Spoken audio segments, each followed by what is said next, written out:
Aujourd'hui, je vais vous raconter l'histoire de Élie et du roi Akazia. Vous trouverez cette histoire dans la Bible, dans le deuxième livre des rois, au chapitre 1, du verset 2 au verset 18. Akazia est le fils du roi Akab et de la reine Jézabel. Lorsque le roi Akab meurt, son fils Akazia devient roi du royaume du Nord, le royaume d'Israël. Malheureusement, il suit le mauvais exemple de son père en adorant de faux dieux. Un jour, Akazia a un accident, il tombe par la fenêtre de sa chambre en Samarie. Il est gravement blessé et ne peut plus quitter son lit. Inquiet quant à son avenir, il appelle ses messagers et leur dit « Allez à Écron et consultez le dieu Baal-Zébub pour savoir si je vais me remettre de ces blessures. » Dieu avait interdit à son peuple de consulter les idoles et les puissances du mal au sujet de l'avenir. Écron se trouvait dans le pays des Philistins, et un temple y était dressé pour le faux dieu Baal-Zébul. Les messagers quittent immédiatement le roi pour lui obéir. L'ange de l'Éternel apparaît à Élie et lui demande de partir et d'intercepter les messagers du roi.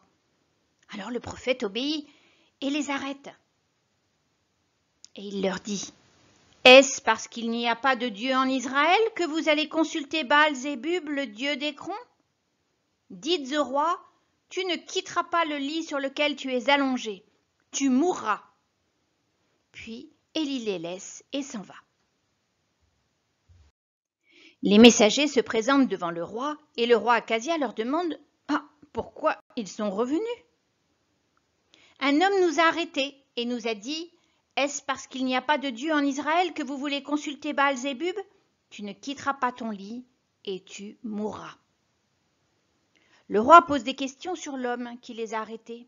Les messagers racontent qu'il était vêtu d'un vêtement de poil avec une ceinture de cuir.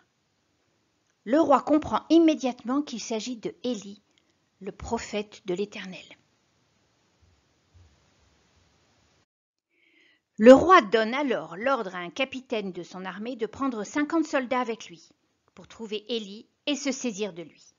Le capitaine trouve Élie assis en haut d'une montagne et lui commande « Homme de Dieu, le roi te dit « Descends !» Élie répond « Si je suis un homme de Dieu, que le feu tombe sur toi et tes 50 hommes. » Immédiatement, le feu tombe du ciel et consume le capitaine et ses hommes. Lorsque le roi Akazia entend ce qui s'est passé, il envoie un autre capitaine avec 50 hommes. Le capitaine trouve la montagne où les faits se sont passés et oulala, il contemple la scène du désastre.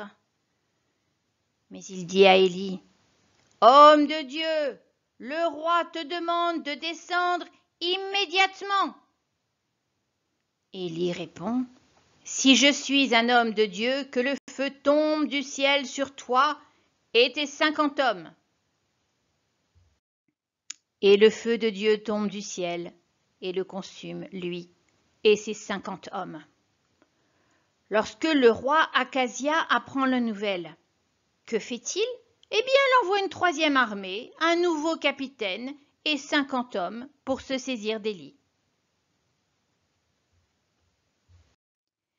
Ce troisième capitaine trouve Élie et tombe sur ses genoux immédiatement devant lui et lui dit « Homme de Dieu, que ma vie, je te prie, et la vie de mes 50 hommes soient précieuses à tes yeux. Voici le feu est descendu du ciel et a consumé les 2 premiers chefs de 50 et leurs 50 hommes. Mais maintenant, que ma vie soit précieuse à tes yeux. »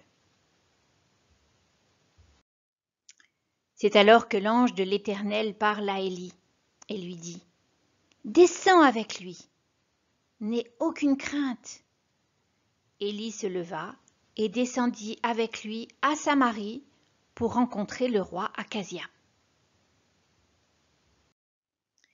Élie dit au roi blessé par sa chute ce que Dieu avait à lui dire.